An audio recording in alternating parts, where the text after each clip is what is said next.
Eu ia dizer que é um dos temas mais difíceis de 1 Coríntios, mas depois refleti que não tem nada fácil em 1 Coríntios.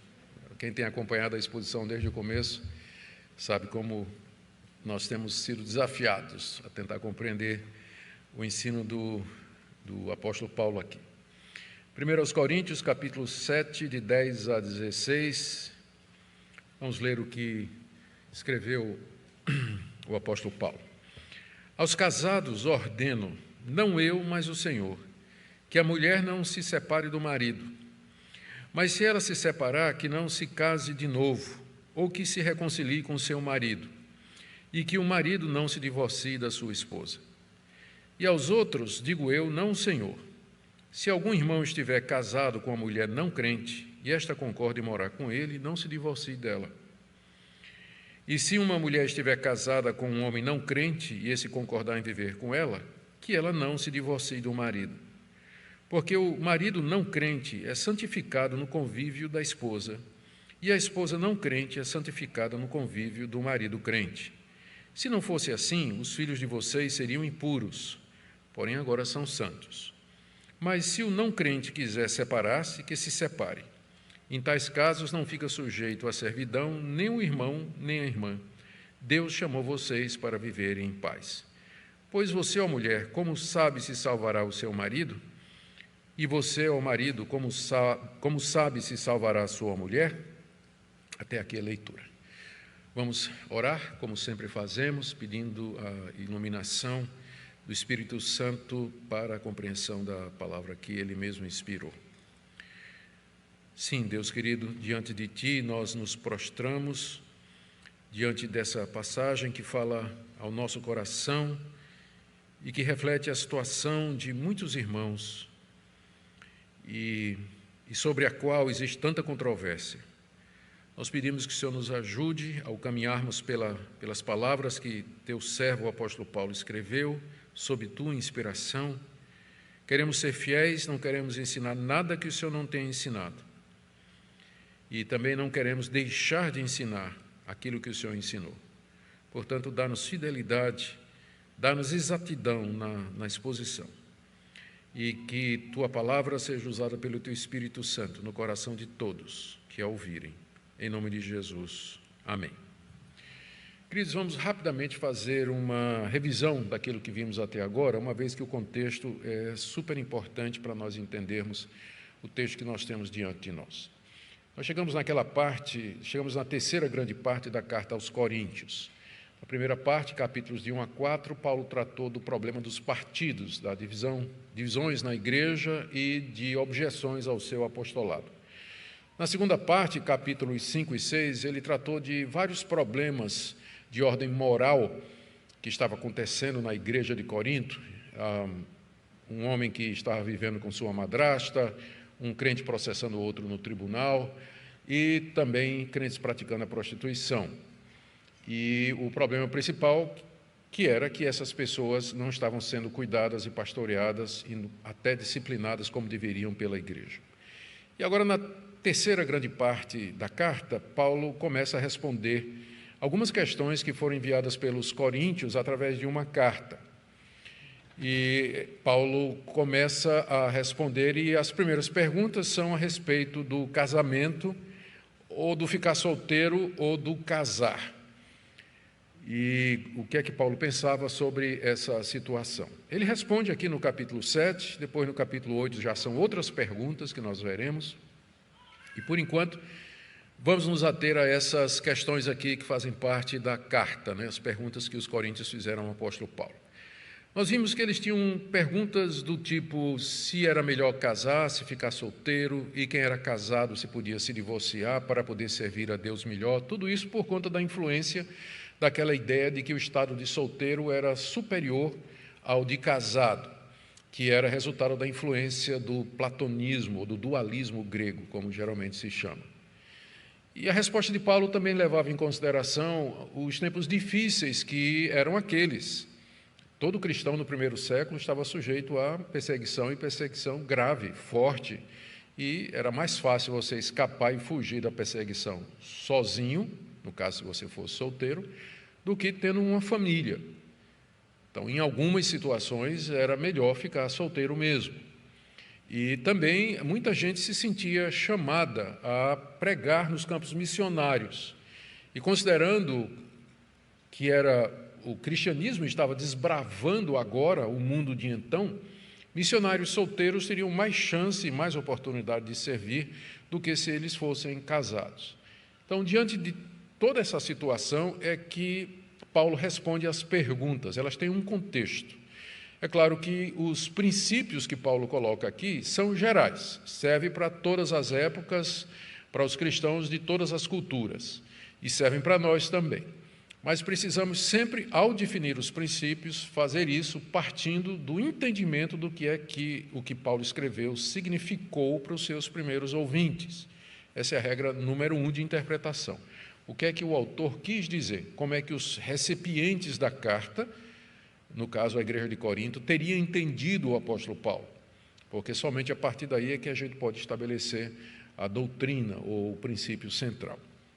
Nós vimos na exposição anterior, do verso 1 até o verso 9, Paulo respondendo à questão do casar ou ficar solteiro e também se dava para fazer uma abstinência ou unilateralmente um dos cônjuges resolver se abster do relacionamento sexual para servir a Deus melhor. Agora, eu creio que Paulo está respondendo aqui duas questões. A primeira delas é se crentes, irmãos casados em Cristo Jesus, se eles poderiam se separar para poder servir melhor a Deus. Talvez um quisesse ir para o campo missionário, ou talvez os dois quisessem ir para o campo missionário, mas situação diferente, ou qualquer outra situação. Eu sou casado com uma pessoa crente e eu posso me separar para servir melhor a Deus, servir melhor ao Senhor. Ou seja, a separação é legítima nesse caso.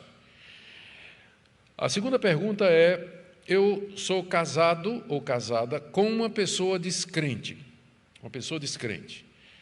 e eu posso, pelo fato dela ser descrente, me separar para poder me consagrar mais a Deus? Porque não resta dúvida que, se você está casado com uma pessoa que não é crente, você não vai ter a mesma facilidade, o mesmo ânimo e o mesmo encorajamento para servir a Deus se seu cônjuge fosse crente. Então, nesse caso, para servir a Deus melhor, eu posso me separar do meu cônjuge, uma vez que ele não é crente, e assim eu posso me dedicar melhor ao Senhor. Vocês têm que lembrar que, se essas perguntas elas podem parecer um pouco estranhas para nós e descabidas até, mas não era no primeiro século. Havia um fervor espiritual muito grande, um desejo de pregar o Evangelho. O Pentecostes tinha acontecido fazia pouco tempo, os apóstolos ainda estavam vivos, era um momento de grande efervescência espiritual e tinha muita gente que queria, de fato, servir a Deus de todo o coração e estava disposto, inclusive, a sacrificar o seu casamento. Então, aqui não tem nenhuma má intenção, era o desejo de uma igreja que queria ser espiritual. Era uma igreja bem problemática. Mas apesar dos problemas da igreja, Paulo nunca questionou o fato de que eles eram crentes, de que eles eram servos de Deus, apenas estavam confusos e estavam seguindo padrões que eram padrões mundanos, não haviam ainda aprendido a pensar como cristãos. Por isso que essas perguntas aparecem aqui. Então, hoje à noite nós vamos ver a resposta que Paulo dá para o caso do casal crente, quando ambos são crentes, se pode haver separação, está aí do verso 12 e do verso 13, só o verso 12, e nós vamos ver, 10 e 11, minhas anotações aqui estão meio carnavalescas aqui, não consigo seguir. 10 e 11, a primeira questão, tá? No caso de separação de um casal crente, ambos crentes. E do verso 12 até 16, no caso de crente casado com descrente. Tá bom? Então, em primeiro lugar, ao casado ou aos casados, ambos crentes. Aos casados, por que eu estou dizendo que esse aqui é para crente? Porque no verso 12 ele diz assim: aos outros, se algum irmão tiver casado com uma mulher não crente, etc., então pressupõe que o que ele disse antes era para quem estava casado com crente. Tá? Então, Esses versículos são para quem é casado com crente. Aos casados, ordeno não eu, mas o Senhor, que a mulher não se separe do marido. Essa expressão de Paulo, não eu, mas o Senhor, não significa que a autoridade com que Paulo está dizendo alguma coisa fora da autoridade de Cristo e fora da autorização ou da permissão de Cristo Jesus. Ele não está falando por ele mesmo. O que ele está dizendo é simplesmente o seguinte: o que eu vou falar aqui, o Senhor Jesus não falou. Mas isso não quer dizer que eu não tenha autoridade para fazer isso. Tanto é que no final do capítulo 7, ele como que faz uma ressalva, quando ele diz assim, no verso 40, e eu penso que também eu tenho o Espírito de Deus. Então ele tem consciência de que ele tem o Espírito Santo, que está falando pelo Espírito Santo. Quando ele diz, digo eu, não o Senhor, é simplesmente que Jesus Cristo, isso aqui está no verso 12, né? Que Jesus Cristo nunca tinha falado sobre esse assunto. E, portanto, quando ele diz, ordeno não eu, mas o Senhor, é porque ele tem uma palavra de Cristo sobre esse assunto. Isso porque as pessoas pegam essa passagem aqui e acham que Paulo aqui está legislando sem a autoridade de Cristo. Mas quando ele diz, não eu, mas o Senhor, ou o Senhor, mas não eu, é porque se refere a ditos de Jesus a respeito do assunto. Jesus falou para a gente casada e no ambiente do judaísmo, onde não se passava pela cabeça que um membro de Israel, o povo de Deus, fosse casar com um gentio, um descrente. Os judeus casavam entre si. Então, Jesus já falou sobre esse assunto. Por isso que ele diz no verso 10, aos casados ordeno, não eu, mas o Senhor. E aqui Paulo se refere, sem dúvida, ao que Jesus ensinou em Mateus, capítulo 19, quando os fariseus se aproximaram dele com uma pegadinha e perguntaram se o homem pode se divorciar da sua mulher por qualquer motivo. E o Senhor Jesus Cristo apelou para a Escritura, dizendo que no princípio Deus os fez homem e mulher e que aquilo que Deus uniu, o homem não separe.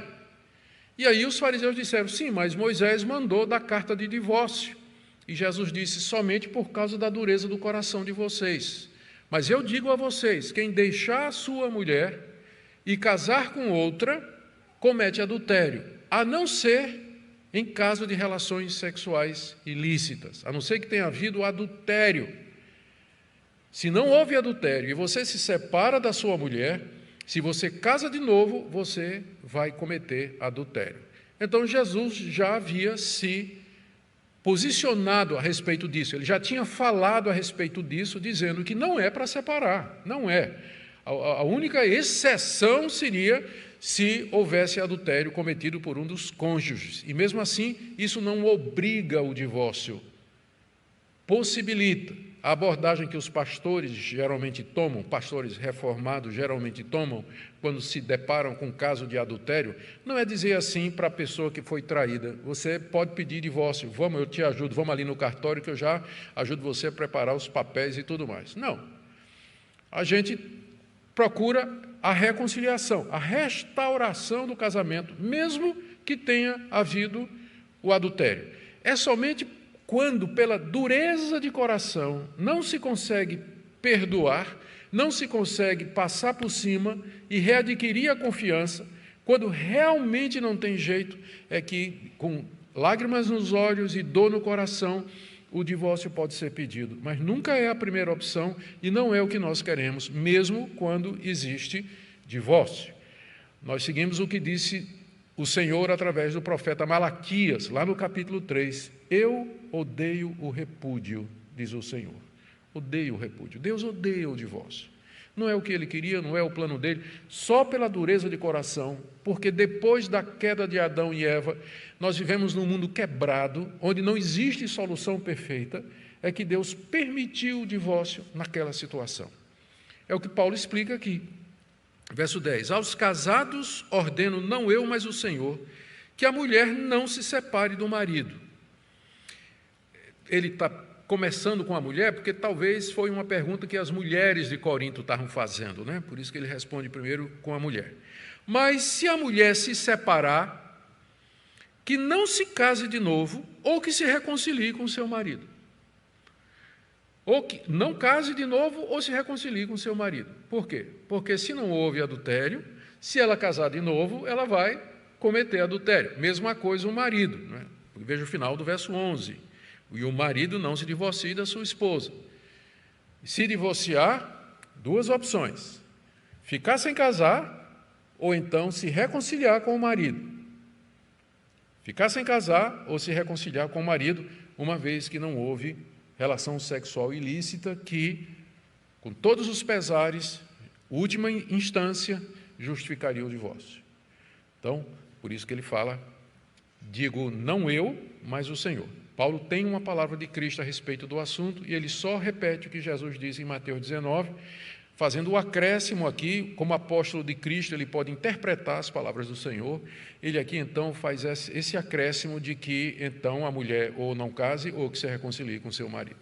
Mas agora chega na questão do crente casado com descrente, sobre o qual Jesus nunca falou. Jesus nunca tocou nesse assunto, porque, como eu disse, o ministério de Jesus, 3 anos, foi entre os judeus. E ali sempre judeu casava com judeu. O judeu era o povo de Deus. Eram os servos de Deus, era a família de Deus, era a igreja de Deus. Então, só casava entre eles. Não tinha necessidade de Jesus dar uma palavra sobre isso, porque não era o caso ali. Ele deixou isso para os apóstolos. No caso de Paulo, era diferente, porque Paulo levou o evangelho, ele era o apóstolo dos gentios. Ele levou o evangelho para além das fronteiras de Israel, foi pregar nas províncias do Império Romano. E acontecia muito isso. Pessoas casadas, uma se convertia, mas o marido não. Ou então o marido se convertia e a esposa não se convertia. Paulo está contemplando aqui uma situação de fato.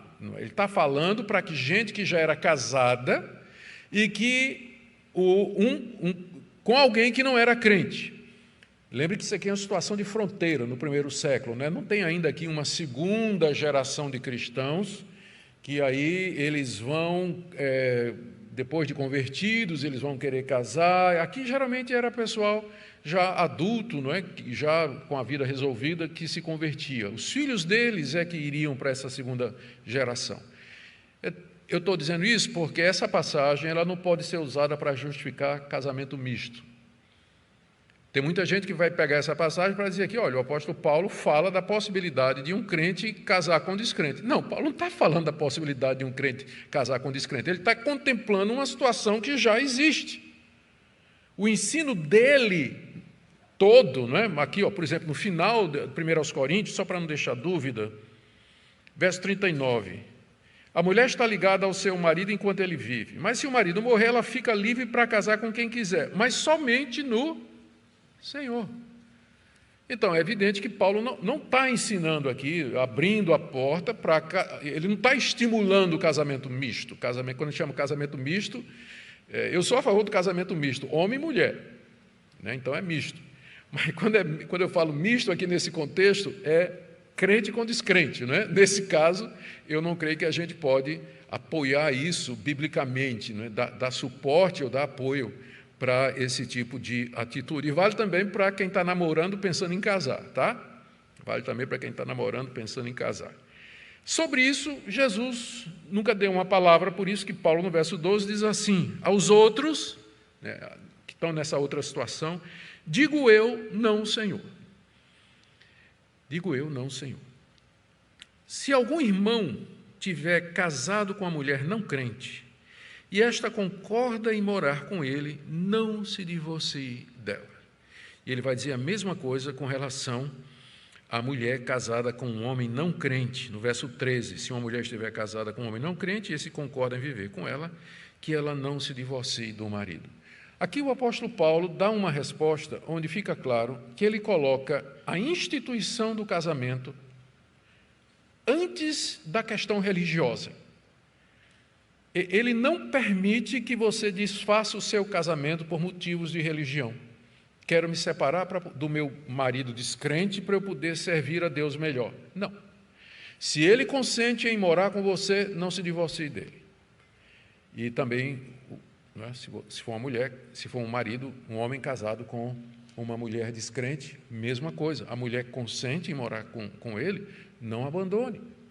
O casamento não pode ser desfeito por esses argumentos do tipo assim: eu quero me dedicar mais a Deus, eu quero servir a Deus melhor, eu quero me separar para poder ir para a igreja, que meu marido me deixe para a igreja, estou criando meus filhos sozinho. Sim, mas quem casou com ele?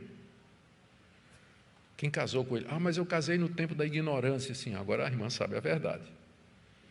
Então, Deus vai lhe dar graça, Deus vai lhe dar sabedoria, mas você não pode se separar do seu marido só porque ele é descrente. Só porque ele é descrente. E há casos de pessoas que não são crentes, mas que não colocam qualquer dificuldade para a parte crente exercer o seu cristianismo. E por isso que Paulo ele tem alguns argumentos aqui que ele vai colocar. Mas antes, deixa eu contar uma experiência que eu passei. Foi muitos anos atrás, durante o meu primeiro ministério aqui, e eu estava pregando numa igreja aqui para o lado da Iputinga, nem me lembro o nome, é melhor até que eu não lembre mesmo. E eu me lembro que eu falei sobre casamento, alguma coisa assim. E na saída veio um rapaz conversar comigo e disse: pastor, eu preciso da sua ajuda. Eu sou casado com uma moça, a minha esposa não é crente, mas é uma pessoa que não se incomoda de eu vir à igreja e tudo mais. Eu me converti, me converti depois de casado, mas ela não se converteu. Ela não vem à igreja, não gosta da igreja, mas também não impede que eu venha, não fica colocando dificuldade. O problema, pastor, é que aqui na igreja tem uma profetisa, e toda vez que ela me vê, ele diz assim: ó, servo, o Senhor preparou uma varoa para você, tá certo? Uma mulher crente para você. Larga essa incrédula, porque o Senhor preparou uma varoa para você. Diz: pastor, na minha igreja a gente acredita nisso, e eu estou aqui confuso, porque essa palavra é do Espírito Santo? Eu disse: meu irmão, vamos aqui para 1 Coríntios capítulo 7. Você crê que a Bíblia é inspirada por Deus? Creio. Inspirada pelo Espírito Santo? Creio. Então o Espírito Santo não se contradiz, meu irmão, porque ele está dizendo aqui, pelo apóstolo Paulo, que eu perguntei: sua mulher consente viver com você? E ele disse: sim, ela consente. Eu digo: então, está claro, o Espírito Santo já falou, não deixe a sua mulher. Então, eu imagino que a varoa preparada deve ser a profetisa, né? Ela que está de olho no irmão, alguma coisa desse tipo aí, né? Mas o Espírito Santo já falou.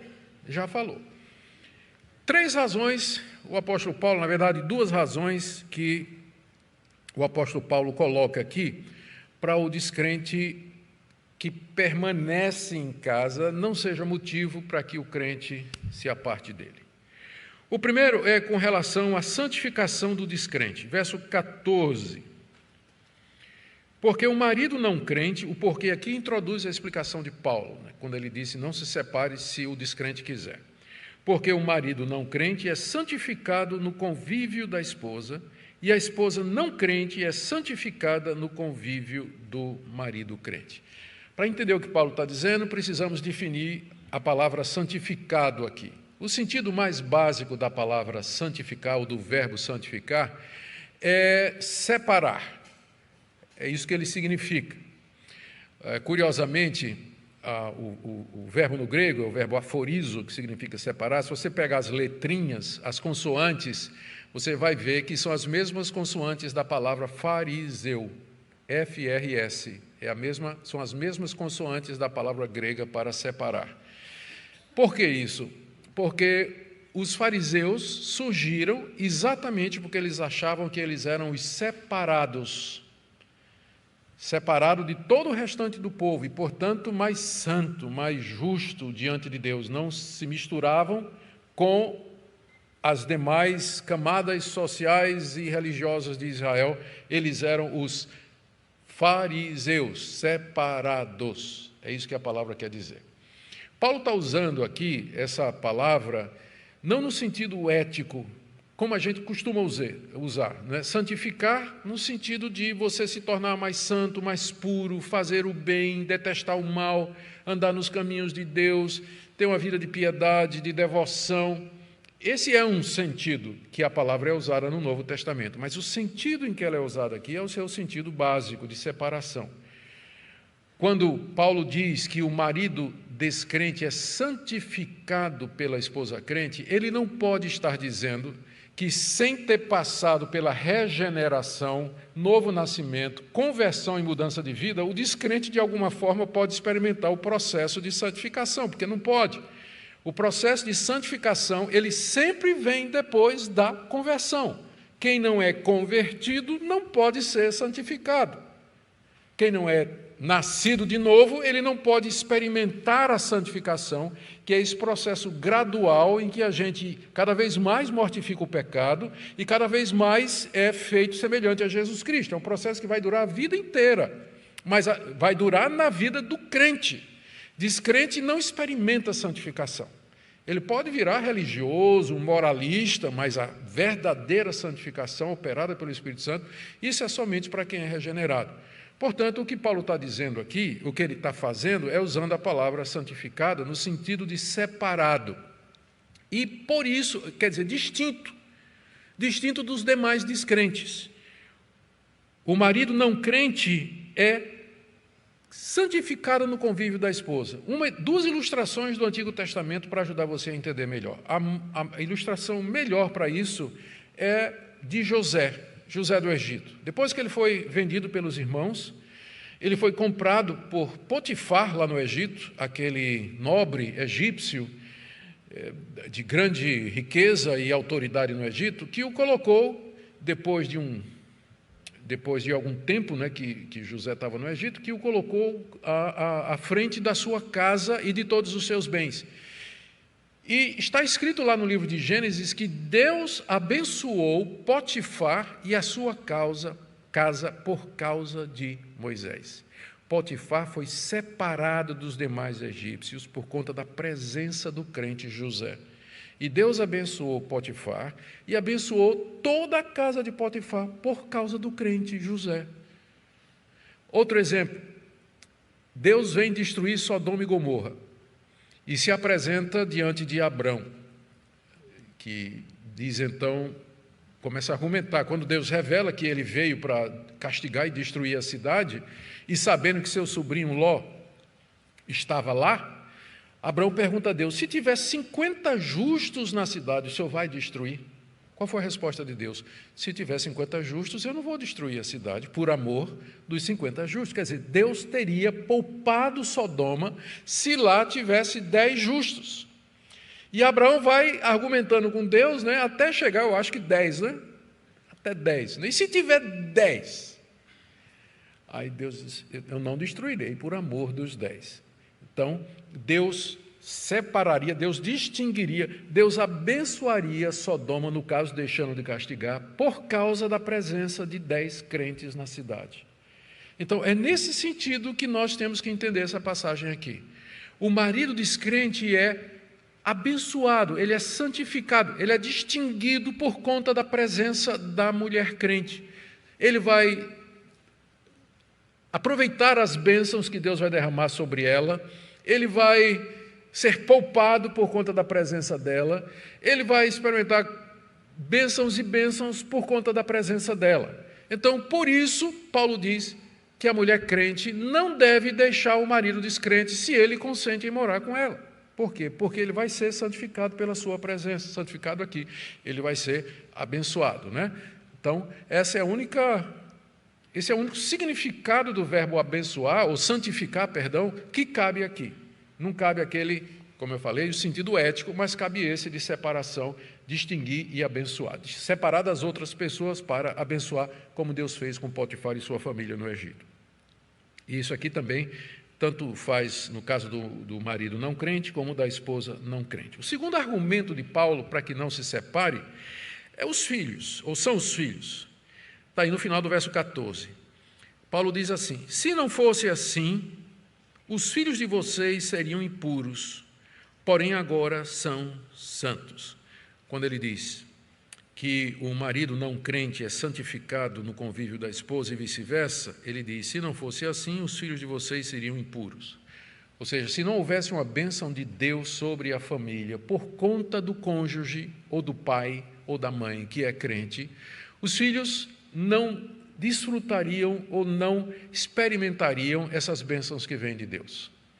E Paulo aqui usa essa figura de impuros e santos. o impuro aqui tem que ser tomado no sentido oposto ao de santos, que nós já vimos que é santificado. Mais uma vez, não podemos imaginar que Paulo está dizendo que o filho do crente, ele é santo, no sentido de só faz o que é bom, aprendeu a rejeitar o mal, está crescendo como um servo de Deus. Se o filho do crente não se converter, ele vai para o inferno do mesmo jeito.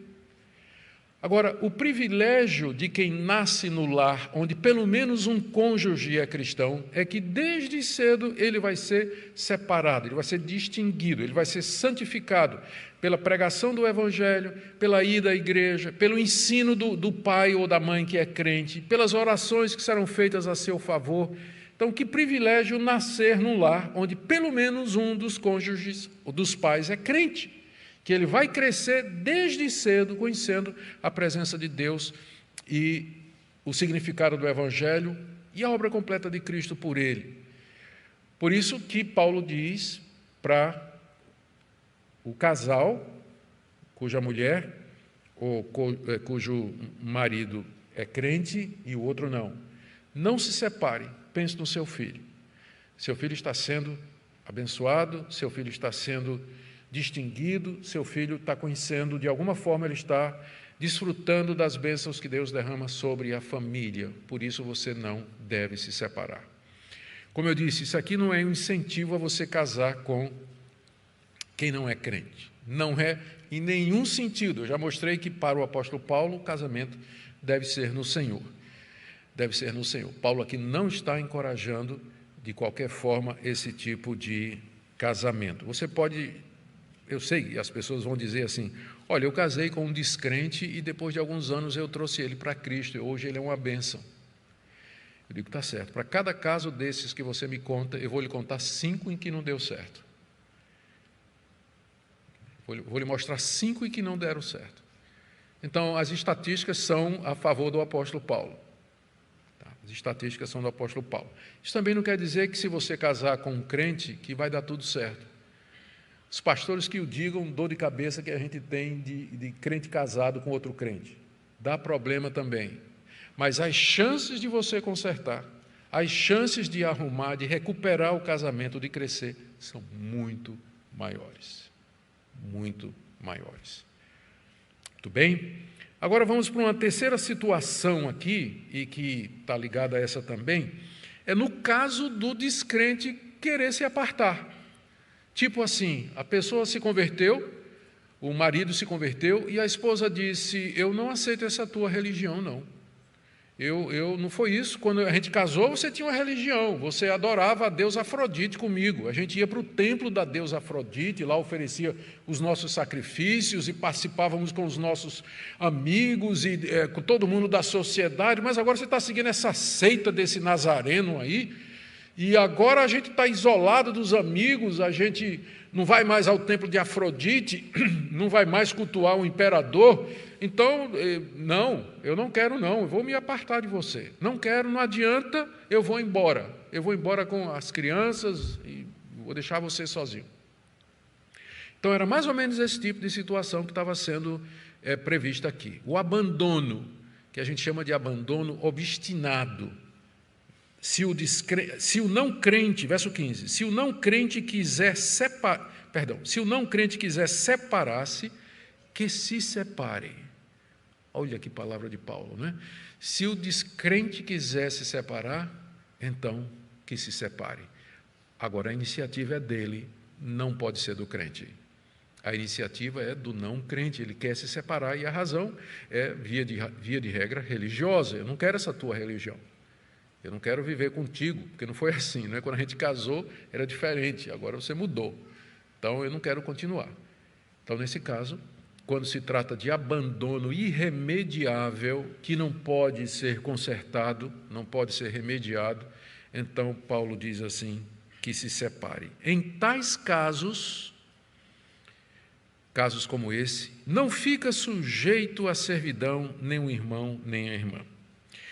Apenas um detalhe aqui, no verso 15, quando ele diz, se o não crente quiser separar-se, que se separe, Aqui o separar-se tem a mesma força do divorciar-se das ocorrências anteriores do verbo.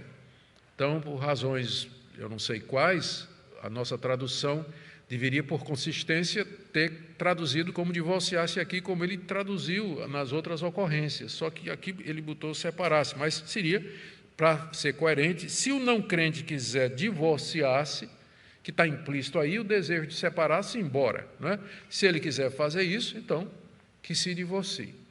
Nesse caso, não fica sujeito à servidão nem o irmão, nem a irmã. Deus chamou vocês para viverem em paz. O vocês aqui é a igreja a quem Paulo escreve. Essa expressão, não fica sujeito à servidão, ela tem sido interpretada de maneira diferente por gente boa, gente crente, gente que tem capacidade e preparado teologicamente. A posição que nós seguimos aqui é que a servidão seria ficar preso pelo casamento a um descrente que não quer você por motivos religiosos mesmo, e o que acarreta uma situação praticamente insustentável, a ponto de Paulo dizer: Deus chamou vocês para viver em paz, e numa situação como essa, não teria como você, casado com um descrente, o descrente quer se separar de você, não quer continuar com você de maneira nenhuma, por conta de Cristo e outros fatores. Então, Paulo diz: deixa. E aí a mulher crente, vamos imaginar o caso de uma mulher crente piedosa, diz: mas como é que eu vou dar o divórcio para ele? Como é que eu vou deixar ele ir? Né? De repente eu posso ganhá-lo para Cristo, eu posso levá-lo a Jesus. Verso 16: pois você, ó mulher, como sabe se salvará o seu marido? Ou você, ó marido, como sabe se salvará a sua mulher? Você não sabe se você vai salvar. Porque alguns se prendem, né, dizendo isso: não, eu quero ganhar meu marido para Cristo, eu quero ganhar minha esposa para Cristo, por isso eu não vou consentir jamais com essa separação. Esse argumento, ele pressupõe que você acha ou pensa que é capaz de converter alguém. E, portanto, Paulo rebate aqui: como é que você sabe que você vai salvar o seu marido ou você vai salvar a sua esposa? Porque isso é alguma coisa da soberania de Deus, da ação soberana de Deus na vida das pessoas. Então, não tome uma decisão baseada no imponderável, naquilo que você não pode ter certeza, naquilo que você não pode garantir que vai acontecer. O que acontece é que você está num casamento onde o descrente não quer ficar, na verdade até já abandonou. Em alguns casos, aqui entra a violência doméstica, onde a gente enquadra a violência doméstica. Quando é uma separação de corpo presente. O marido está em casa, o marido descrente está em casa, não se separou, mas bate na mulher. Pratica violência contra a mulher. E a gente enquadra a violência doméstica nesse mesmo caso aqui de abandono. Os pastores costumam fazer isso e eu acho que está correto fazer isso. Então, Deus nos chamou para a paz, você não sabe se vai converter, melhor coisa, deixa ir embora. Deixa ir embora. Essa é a solução que o apóstolo Paulo encontra aqui. Deixe-me tentar fazer algumas aplicações aqui. São muitas, porque são tantas situações diferentes que já encontrei, que eu sempre penso em trazer uma listinha assim, de aplicações dessa passagem para determinados casos, mas nunca sempre aparece uma coisa nova. Eu sempre falava assim de violência doméstica, tipo assim, o marido bater na mulher, até eu descobri uma mulher que batia no marido. Né? Digo: rapaz, eu estou vendo de tudo já. Né? Quando eu pensei que tinha visto de tudo, tinha uma mulher que batia no marido, mas ele estava perdido, porque não tem lei José da Penha, né? Maria da Penha, então ele não podia nem denunciar a esposa, né? Não podia nem denunciar. Mas vou tentar fazer algumas aplicações aqui. Primeiro, para aqueles que são casados, são crentes e que estão enfrentando dificuldades, ou seja, todos. Casamento são dois pecadores morando debaixo do mesmo teto. Imagina o rolo. Dois pecadores morando embaixo do mesmo teto. vai ter briga, vai ter incompreensão, vai ter mágoa, vai dormir à noite de cara fechada, vai ter coisa parecida com isso aí. Mais do que isso eu não admito, mas isso aí ainda vai dar, tá certo? Vai acontecer, vai acontecer. Divórcio deve ser a última coisa que passa pela sua cabeça. Não tem divórcio na Bíblia por incompatibilidade de gênero. Não tem. As duas únicas possibilidades é o ensino de Cristo, quando houver relação sexual ilícita, adultério, ou aqui na cláusula de exceção do apóstolo Paulo, no caso do abandono irremediável por parte de um descrente, o que inclui violência doméstica. Então, essas são as duas, três, duas, porque está incluindo uma, está incluindo a outra, duas únicas possibilidades em que se veria o caso de divórcio com possibilidade de casar outra vez. Mas você diz assim, mas pastor, o abandono é só no caso do descrente. Como faz isso?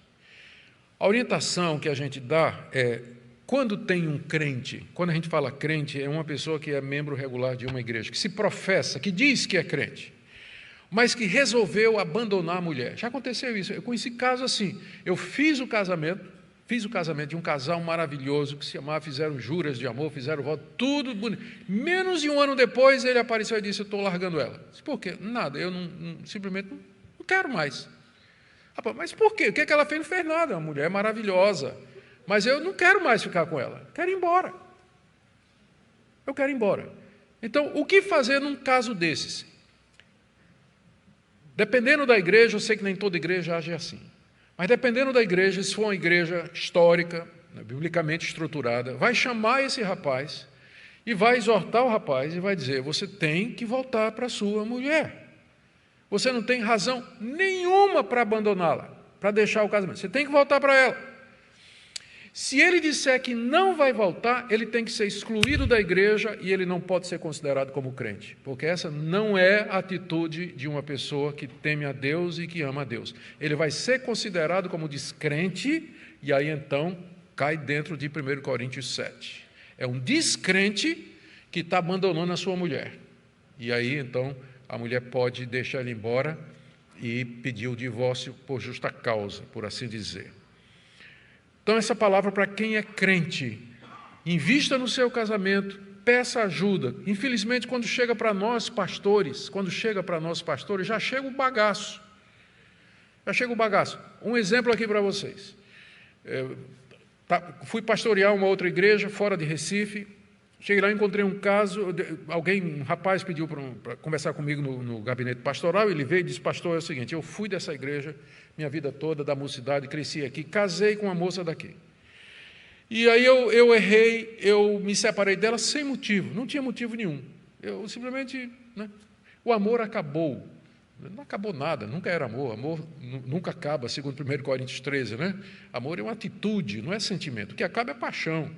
Amor a gente aprende. Por isso que Paulo diz lá em Tito, que as mulheres mais velhas ensinem as mais novas a amar o marido. É alguma coisa que aprendem, que a gente ensina. Não, amor, eu sei que eu terminei. Aí a igreja me disciplinou. Eu fui excluído da igreja. Aí eu fui para outra cidade, a trabalho e tudo, fui para uma igreja, outra igreja presbiteriana, e lá encontrei uma moça que também era separada, E aí me casei com ela. Aí, na minha cabeça, 2 erros. O primeiro, eu fazendo a conta. O pastor fica fazendo conta. Quando você está contando história, pode ter certeza. Ele fica anotando assim, para depois dar o bote. Então, primeiro, ele se separou, sem razão. E segundo, casou de novo. Jesus diz, quem casar com outra, se separou sem motivo, comete adultério. E ele disse, e aí me casei com a outra. E aí agora eu fui para o pastor dessa igreja na outra cidade, eu disse a ele, olha, eu quero me reconciliar com a igreja, eu quero voltar a frequentar a igreja, ser membro da igreja. E o pastor disse que eu viesse falar com o senhor, porque o senhor é pastor dessa igreja aqui, que foi onde tudo aconteceu. Eu disse, meu Deus do céu, como é que eu resolvo essa situação, O que você faria? Pensa no meu lugar, como pastor, como é que você faria, como é que você resolveria isso? O cara errou quando largou a mulher, erro número 1. casou com outra, que também tinha problemas, não dava para casar também, e agora ele tinha sido disciplinado, e agora quer voltar para a igreja. Então, é esse tipo de abacaxi que a gente pega no gabinete pastoral. Eu estou dizendo isso para você, o seguinte, por favor, se não está dando certo, procure ajuda pastoral. Procure ajuda. Não seja tão arrogante, prepotente, orgulhoso, pensando que você vai resolver sozinho. Às vezes, uma ajudazinha, uma palavra de um homem de Deus que abre a Escritura, conversa com você, vai ajudar você. Não deixa chegar numa situação como essa. Estão querendo saber como é que eu resolvi, né?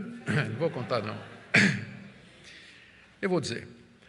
Eu perguntei para ele, você está arrependido de tudo o que fez? Ele, estou. Está arrependido de ter se separado da primeira? Estou. Reconhece que pecou quando casou com a segunda? Reconheço. Está disposto a dizer isso na frente da igreja? Estou. Então reunimos o conselho da igreja, ele veio, pediu perdão, se humilhou, chorou, foi uma quebradeira geral lá. E aí nós marcamos um domingo à noite e ele veio. Depois do culto, eu chamei ele à frente, a segunda esposa estava sentada ali. Aí eu disse, irmãos, nós estamos recebendo esse irmão aqui de volta e primeiro eu quero que ele confesse diante da igreja que ele pecou quando separou-se da sua primeira esposa. Eu disse, eu confesso, eu pequei diante de Deus, peço perdão à igreja, peço perdão a todos vocês. E digo, e você reconhece também que pecou quando casou de novo? E a mulher na frente ali. Se eu confesso, pequei diante de Deus e realmente eu estou aqui quebrantado, eu sei que eu fiz alguma coisa que não tem mais conserto. Eu disse, não tem mesmo não, né? Eu tinha falado com ele, não tem o que fazer, não vou mandar você largar essa segunda mulher, né? Não se resolve com divórcio, aí é só mais o terceiro pecado, né? Terceiro problema. Eu disse, tá bom. Aí, choro na igreja, ele chorou, foi um momento muito emocionante. E eu disse para ele lá no gabinete, eu disse, olha, nós vamos te receber porque você é crente, dá para ver, você está arrependido de fato, está quebrantado, não tem como não, mas uma coisa, você nunca vai poder ser professor de escola dominical, diácono ou presbítero nessa igreja, porque a xícara foi quebrada. Xícara quebrada a gente ainda usa, mas a gente não serve na sala para os visitantes. Então não tem como você, aqui nessa igreja, você nunca vai ter uma posição de liderança. Você está perdoado, você vem, mas todo mundo conhece a sua história, não faz sentido, porque todo mundo vai olhar, o que é que os jovens vão dizer? Olha lá, fulano de tal, pintou, bordou, fez o que não devia, está lá na frente agora, ensinando, então se ele pode, eu posso também. Então, como eu disse, não existe solução perfeita no mundo quebrado. Existe a menos ruim, especialmente nessa área de família. Então, por favor, não faça isso com a gente, com os pastores. Quando a coisa começa a complicar, peça ajuda, porque vai virando um rolo que você não encontra por onde puxar o fio, não sabe nem por onde começar. A outra palavra que eu daria aqui, eu sei que o que eu estou dizendo aqui, para algumas pessoas, deve estar beirando o liberalismo, porque há algumas pessoas que consideram que não existe nenhuma possibilidade de divórcio e novo casamento. Somente a morte pode terminar o relacionamento conjugal ou o laço do casamento. Eu diria para esses queridos irmãos que eles não deveriam colocar um peso sobre a igreja maior do que Deus já colocou. Quando Jesus acabou de dizer que se você se separar da sua mulher sem ser por relações sexuais ilícitas e casar com outra, comete adultério, o que é que os discípulos disseram? Mas se é assim, não convém casar. Então, a própria palavra de Jesus, quando ele abriu a possibilidade com a relação sexual ilícita para o divórcio, os discípulos ainda assim acharam pesado. Eles disseram, mas se é assim, não convém casar, se eu posso me separar somente se a minha mulher adulterar, e se ela não adulterar? Vou ter que viver com ela 40 anos, 50 anos. Não convém casar. E Jesus não maneirou, não. Ele disse, é isso mesmo. Nem todo mundo é apto para receber essa palavra. Casamento é coisa séria. Então, se a própria palavra de Jesus, que abre uma exceção, os discípulos consideraram pesado, agora imagine você chegar e dizer, nem isso pode. você está colocando um fardo que Deus não colocou sobre a igreja. Porque a base exegética para isso não existe. Vai querer dizer, primeiro, que Jesus não estava falando de casado, Jesus estava falando daquele período de noivado antes do casamento. Onde Jesus está falando isso? Ele está falando de divórcio, está falando de separação, ele está citando Deuteronômio, onde claramente está falando de casamento, e vem com história de noivado, querer empurrar no texto o que o texto não está dizendo. Ou então pega Romanos capítulo 7, onde Jesus diz assim que a mulher está ligada ao marido enquanto ele viver. Sim, esse é o padrão, isso é a regra. Como também está escrito, bom é que o homem não esteja só. Mas o próprio Paulo está fazendo exceção aqui. Quando ele diz, às vezes, é melhor ficar solteiro. Então a Bíblia tem que ser lida toda. Esse é um dos lemas da reforma. Não é só a Escritura, é toda a Escritura. Toda a Escritura. Toda a Escritura. Para que a gente estabeleça algum ponto de doutrina. A minha última palavra aqui é para a questão da violência doméstica. Se você está sendo abusada, eu vou falar pensando só que as mulheres é que sofrem com isso, tá? Já disse que tem exceções, mas são pouquinhas. Se acontece o caso de você estar sofrendo violência doméstica, caso de abuso, pancadaria, espancamento, você não tem que sofrer sozinho. Você não tem que sofrer sozinha. E você não é obrigada, pelo cristianismo, a permanecer casada com esse homem. Você tem o direito de se separar dele. Na verdade, você devia denunciá-lo. Esse é um dos casos em que nós cremos que o crente tem que recorrer mesmo à justiça contra um que se diz crente, se no caso o marido se disser que é cristão. Qualquer outra coisa assim. Não é cristão coisa nenhuma. Se bateu na mulher, não é cristão coisa nenhuma. Vai, denuncia, procura apoio, mas não é obrigado a ficar numa situação como essa. Amém?